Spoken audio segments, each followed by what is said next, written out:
بسم اللہ الرحمن الرحیم رب اشرح لی صدری ویسر لی امری واحلل عقدۃ من لسانی یفقہوا قولی۔ فرحان نیازی، بات یہ ہے کہ سپریم کورٹ کے کہنے پر الیکشن کمیشن نے پچھلے الیکشن میں بھی یہ رائٹ ٹو ووٹ دیا تھا، لیکن اس کو اتنا کمپلیکیٹڈ بنایا کہ لوگوں نے ووٹ ڈالنے کے بجائے کچھ لوگ نے ٹریول کیا، پاکستان آئے، اور کچھ لوگوں نے ووٹ نہ ڈالنا مناسب سمجھا۔ بات یہ ہے کہ الیکشن کمیشن اس سلسلے میں بالکل بھی تعاون نہیں کر رہی، اور میں چونکہ الیکشن کمیشن کا ایک ادنا کارکن رہا ہوں، اور میں اس چیز کے شدید حق میں رہا ہوں کہ اوورسیز ووٹرز کو حق دیا جائے۔ اور میں آپ کو یہاں پہ ایک چھوٹا سا واقعہ سناؤں کہ ہم نے ایسٹ تیمور میں الیکشن کیے، تو ایسٹ تیمور کے الیکشن کے فوراً بعد کابل افغانستان میں پہلے جمہوری الیکشن ہو رہے تھے۔ تو جو لوگ ہمارے ساتھ ایسٹ تیمور میں جو ٹیم تھی، وہ تمام ٹیم وہاں سے افغانستان آئی، اور انہوں نے پاکستان بھی وزٹ کیا، الیکشن کمیشن آف پاکستان کو، اور ہم سے انہوں نے ایک خاص چیز پر مشورہ لیا۔ وہ تھے افغان مہاجرین جو پاکستان میں بیسڈ ہیں۔ آپ یقین مانیں، میں نے ان کو اتنا اس چیز کے اوپر کنونس کیا کہ جو افغان مہاجرین پاکستان میں ہیں، ان کا اپنے مین لینڈ سے رشتہ واسطہ ہونا چاہیے، تاکہ وہ انٹرسٹڈ بھی ہوں اور ان کا عمل دخل بھی ہو وہاں کی حکومت کے قیام میں یا اس کو ہٹانے میں۔ اور دل میں یہ خواہش بھی تھی کہ یہ لوگ عزت سے اپنے ملک واپس بھی چلے جائیں۔ تو الٹیمیٹلی پہلا الیکشن جو ہوا تھا، جو یو این نے کروایا تھا، جیسے ایسٹ تیمور میں یو این نے کرایا تھا، ان لوگوں نے افغانی جو پاکستان میں ہے ریفیوجی اور جو ایران میں تھے، ان کو بھی رائٹ ٹو ووٹ دیا۔ تو بات یہ کہ الیکشن کمیشن آف پاکستان کا یہ ایک موقف ہے کہ تمام دنیا کے لوگ جو باہر ہوتے ہیں، ان کو اپنے ملک کے ساتھ رشتہ قائم رکھنے کے لیے یہ ایک بہترین، یہ نہیں کہ بس صرف وہ پیسے بھیجیں، ان کی نوٹ سے آپ کو غرض ہو اور ان کی ووٹ کی آپ کو فکر نہ ہو۔ اور موجودہ جو الیکشن کمیشن ہے، اس کی انٹینشن ایسے ہی ہوگی۔ ابھی جب چونکہ پارلیمنٹ ایکٹ آف پارلیمنٹ کے تحت وہ مجبور ہیں کہ اس پہ عمل درآمد کریں، لیکن میں پھر بھی آپ کو بتاتا ہوں کہ وہ اس پہ عمل شاید ہی کریں۔ مجھے ان کی انٹینشن سے، ان کے اب تک کے اقدامات سے مجھے یہ ثابت ہوتا ہے کہ نہ کرنے والی بات ہے۔ بات یہ کہ میں نے آپ کو 2010 کی الیکشن کمیشن کی ایک رپورٹ، جس میں فائنل ریکمنڈیشن PDF فائل بھیجی ہے، اس میں آج سے 11 سال پہلے جو ہم فیصلے کر چکے تھے، جو ہم ریکمینڈ کر چکے تھے، جو ہم ٹیسٹ کر چکے تھے، اور ہم اس کے تمام جو پروز اینڈ کونز دیکھ چکے تھے۔ اور میں آپ کو ایک اور چیز بتاؤں، ابھی انہوں نے 3 کمیٹیاں بنائی ہیں۔ پاکستان میں مشہور ہے کہ جو کام آپ نے نہیں کرنا، اس کے لیے ایک کمیٹی بنا دیں۔ الیکشن کمیشن نے ماشاءاللہ 3 کمیٹیاں بنا دی ہیں۔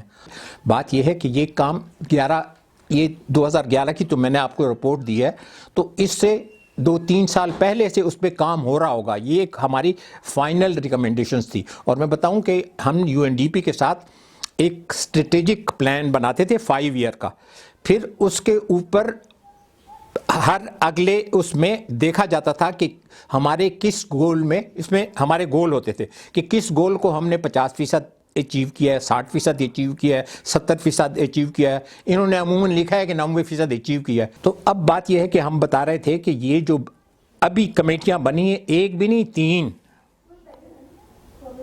اور آپ کو پتہ ہے پاکستان میں جس کام کو آپ نے لٹکانا ہو تو کمیٹی بنا دو۔ کمیٹی بن گئی تو پھر کمیٹی یہ کرے گی، اور کمیٹیوں کے جو میں نے مینڈیٹ دیکھا کہ اس نے کرنا کیا ہے، وہ تمام چیزوں انہوں نے دوبارہ کرنی ہے جو ہم آج سے 10 سال پہلے کر چکے ہیں۔ دنیا میں بیسٹ پریکٹسز دیکھنی ہیں انہوں نے۔ ہمارے DG IT کو ہم نے کوئی 20 سے زیادہ 10 سے تو لازماً زیادہ ہم نے ان کو یہ وزٹ کروائیں، ان کا ریکارڈ دیکھیں کہ انہوں نے کتنی دفعہ فارن وزٹ کیے ہیں. ہندوستان کے 2-3 تو میرے سامنے کیے، برسلز میں ہمارے ساتھ وہ گیا. ہم اس کو ہر جگہ تاکہ وہ ہمیں بتائے کہ کہاں خرابی ہے، کہاں خامی ہے، جس کو ہم پلگ کر سکتے ہیں. اس لیے کہ اگر آپ نے الیکشن کمیشن بننا ہے، اس کو الیکٹورل زبان میں الیکشن مینجمنٹ باڈی کہتے ہیں، تو آپ نے نیوٹرل ہونا ہوگا، آپ نے ساورن ہونا ہوگا. ساورن تو ہم ہیں، اختیارات ہمارے الیکشن کمیشن کے پاس ہیں، لیکن نیوٹرلٹی کے بارے میں مجھے کنسرنز ہے. اس لیے کہ الیکشن کمیشن کو ہونا چاہیے کہ وہ جیسے ایکٹ کرے، نظر آئے کہ جی آپ نہ حکومت سے دبتے ہیں اور نہ آپ تو کرتے ہیں اپوزیشن کی لائن کو. بات یہ ہے کہ فرحان، چینج یا تبدیلی اور سٹیٹس کو، یہ دنیا میں ہمیشہ اس کے میں جنگ رہتی ہے. سٹیٹس کو والے لوگ ماہر ہوتے ہیں اس پرانے کام میں، اس سے فائدہ جائز یا ناجائز اٹھانے میں. اگر نیا سسٹم کوئی آتا ہے اس کے لیے پھر انہیں 20-30 سال کا تجربہ چاہیے کہ اس کو بھی کرپٹ کریں. تو بات یہ ہے کہ یہ چور اور سپاہی والی کہانی ہے، یہ جاری ہے اور ہمیشہ سے جاری رہے گی. چینج کو کبھی نہیں ایکسیپٹ کیا جاتا، خاص کر ان لوگوں کو جن کو پرانے سسٹم میں ان کے لیے. اور میں آپ کو بتا دوں کہ پچھلے الیکشن میں 2023 کا الیکشن، 2013 کا الیکشن میں کہہ رہا ہوں، 14 کانسٹیچوئنسیز ایسی تھیں کہ جس میں 100 کے 100% سے زیادہ ووٹ ڈالے گئے. یعنی اگر اس میں 3 لاکھ ووٹر ہیں تو نہ اس میں کوئی مرا، نہ اس میں کوئی مریض ہوا، نہ کوئی سفر پہ تھا، نہ کوئی بیزی تھا. وہ سب کے ووٹ ڈالے گئے، بلکہ اس سے زیادہ بھی ووٹ ڈالے گئے 14 کانسٹیچوئنسیز میں. یہ فافن کی رپورٹ ہے. بات یہ ہے کہ کسی بھی الیکشن میں، پاکستان میں جتنے الیکشن ہوئے ہیں اس کی 36% سے لے کر 44 تک تھی جو ہمارے موسٹلی الیکشن ہوئے. پھر ہم نے جب الیکشن کرائے اس میں ہم نے انتہائی کوشش کی، ووٹر اویئرنیس کی، پارٹیسپیشن کی. اس میں بھی 50% کو ہم ہارڈلی کراس کر سکے. یعنی ایک پولنگ سٹیشن پہ اگر 2000 ووٹ ہیں تو اس میں سے 1000، 1050 یا 1100 ووٹ میکسیمم پڑے ہیں. یہ ایسا ہی ہوتا ہے. ابھی اگر اچانک کچھ جگہ پہ 100% پڑ جائیں تو آپ سمجھ جائیں کہ there is something wrong in the bottom. اچھا، یہ تمام سسٹم ای وی ایم کے آنے سے، الیکٹرانک اور ڈیجیٹل سسٹم کے آنے سے یہ سارے چوری کے راستے بند ہو جائیں گے. بات یہ ہے کہ ہم نے ایک بہت بڑا آئی ٹی کا سسٹم بنایا، یہاں پہ ایک بندے کو ڈی جی بنا دیا، اور ہر صوبے میں ڈائریکٹرز اور پورا سٹاف جو اس کا ہوتا ہے، ڈیٹا انٹری آپریٹرز وغیرہ وغیرہ. پھر ہم نے چونکہ ڈیجیٹلائز کیا اپنا تمام جو ووٹر لسٹیں ہیں جو پہلے پیپر پر تھی وہ ڈیجیٹلائز کی. پھر اس کے بعد ہم پاکستان پیپلز پارٹی کو اس کا کریڈٹ دیں گے، انہوں نے ہمیں بڑا سپورٹ کیا. یہ 2013 اور 2008 کے درمیان کی بات ہے، اور وہ چاہتے تھے کہ ہم جتنے بھی فری اینڈ فیئر الیکشن کر سکیں. انہوں نے ہمیشہ ہمارا ساتھ دیا، اللہ ان کو جزائے خیر دے. اور یہ رپورٹ میں نے آج فرحت اللہ بابر صاحب کو بھی بھیجی ہے. ان کے ساتھ ہماری میٹنگز بھی ہوتی تھیں کہ 2011 میں ایک چیز پر ایگری ہیں ہم، اور اس کو ہم نے پھر پائلٹ پروجیکٹ بھی کیے، ٹیسٹ بھی کیا. اور اس کے اوپر میں آپ کو بتا دوں کہ اب تک 2 PhDs ہو چکی ہیں یہ پاکستان کے الیکٹورل سسٹم پہ. ایک 2003 میں اور ایک ریسنٹ ہے. اس کے ریکمنڈیشن بھی میں آپ کو اگلے پروگرام میں بتاؤں گا. اچھا، تو ان تمام کے مطابق پاکستان نیڈز ڈیجیٹل ٹیکنالوجی، اور یہ ایک ایسی ریسیپی ہے کہ یہ بہت سی جو اس میں فراڈ اور جو result of change of result ہے، مینیپولیشن آف ووٹ ہے، اور یہ تمام چیزیں اور اس میں سے خوف نکل جاتا ہے اور سیکریسی آف بیلٹ بھی قائم رہتی ہے، اس لیے کہ کسی کو پتہ نہیں سوائے آپ کے کہ آپ نے کسی کو ووٹ دیا. اگر آپ کسی کو بتاتے نہیں ہیں، اگر کوئی پہلے تو خوف کی ہوا تھی، اب کراچی میں بھی ایسی خوف و ہراس کی ہوا نہیں ہے، فضا نہیں ہے، اور نہ اور جگہوں پہ. اور لوگ بتاتے ہیں کہ جس کو اس نے ووٹ دینا ہوتا ہے، تو اس میں کون سی ایسی بات ہے کہ وہ اس نے بتایا تو جرم کر دیا؟ کوئی جرم کی بات نہیں. لیکن بیسیکلی ہم لوگ اس کو سیکریسی آف بیلٹ اس لیے رکھتے ہیں کہ تاکہ اس کی جان و مال کسی مافیا سے محفوظ رہے. تو ہماری جتنی پارٹ پہ ہم کسی کو نہیں بتاتے کہ کس نے کس کو ووٹ دیا، وہ خود بتاتے ہیں. اچھا، بات یہ ہے کہ یہ ایک اچھی چیز ہے.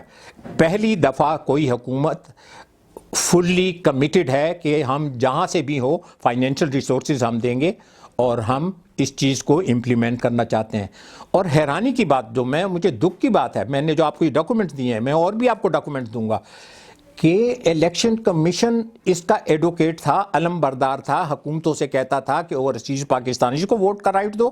اور یہ جو electronic voting machine, electronic voting and counting ہے، اس لیے کہ جب ہم انسان سے کاؤنٹنگ کراتے ہیں تو وہ غلطی کرتا ہے یا غلطی اس سے کروائی جاتی ہے، اور اس کے بعد تصحیح کا ہمارا جو پروسیس ہے جوڈیشری کا، وہ پھر 5 سال گزر جاتے ہیں اور لوگ سٹے کے اوپر ہی وہ سارا، تو وہ سارا ہمارا، حالانکہ ہم نے ایک قانون بنایا تھا کہ 120 دن کے اندر اندر یہ جو پیٹیشن ہے، الیکشن پیٹیشن، لیکن جن لوگوں کو ہم نے جج بنایا تھا تو وہ 120 دن کے لیے جج کیوں بنے؟ وہ ریٹائرڈ لوگ تھے.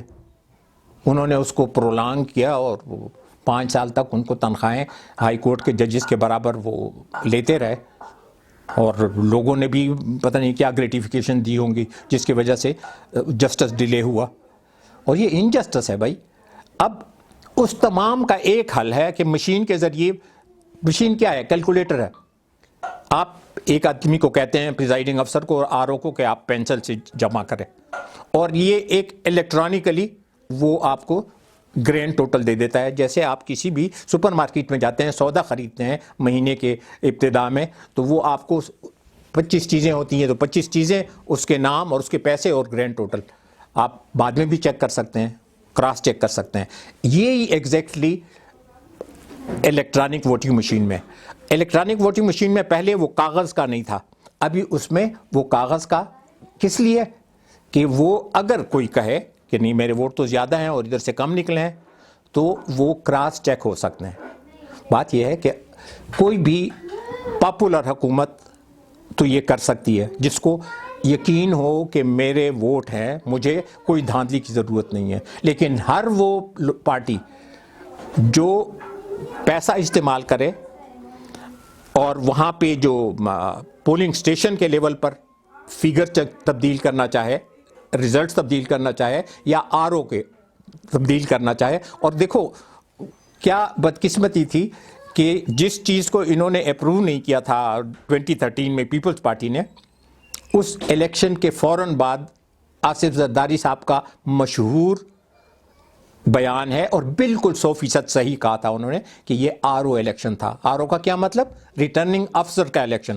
ریٹرننگ افسر نے جو مرضی چاہا وہ ریزلٹ دیے، اور ان کا پورا جنازہ پورے پاکستان سے نکال دیا، ایون کراچی سے نکال دیا. ان کو بالکل صرف جہاں پہ ان کے بڑے بڑے وڈیرے ہیں اور جہاں پہ ان کی بہت گرپ ہے، جہاں پہ کوئی کچھ نہیں کر سکتا تھا، تو وہ ان کو رہنے دیا. یعنی ایک نیشنل پارٹی کو دیکھیں، بے نظیر بھٹو کے وقت میں خیبر سے لے کر چترال سے لے کر لڑکانہ تک ان کی سیٹیں آتی تھیں، ایک نیشنل پارٹی تھی.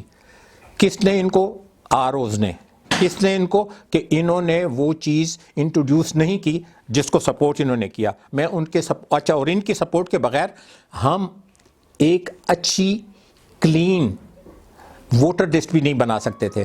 ان کی سپورٹ کے ساتھ میں ریکگنائز کرتا ہوں، میں ان کو اپریشیٹ کرتا ہوں کہ ان کے سپورٹ کے ساتھ ہم نے ایک ایسی ووٹر لسٹ بنائی کہ جس میں فرحان نیازی کی تصویر بھی ہے اور نام بھی ہے، افضل خان کا نام بھی ہے، تصویر بھی ہے، اور کوئی اور اس کے علاوہ. اور جب آپ آئیں گے تو آپ اپنی شناختی کارڈ بھی دکھائیں گے. اگر آپ آئیں گے تو آپ کی بائیو میٹرک بھی چیکنگ ہوگی. مجھے بتائیں کہ اس سسٹم میں کہاں سے بوگس ووٹنگ ہو سکتی ہے. اور یہ تمام لوگ جو احتجاج کر رہے ہیں یہ وہ لوگ ہیں جو کہتے ہیں کہ چوری کے راستے ہمارے لیے بند نہ کرو ورنہ ہم پولیٹیکلی ہماری ڈیمائس ہو جائے گی, ڈیتھ ہو جائے گی, ہم مرحوم ہو جائیں گے, اس میں سے غائب ہو جائیں گے.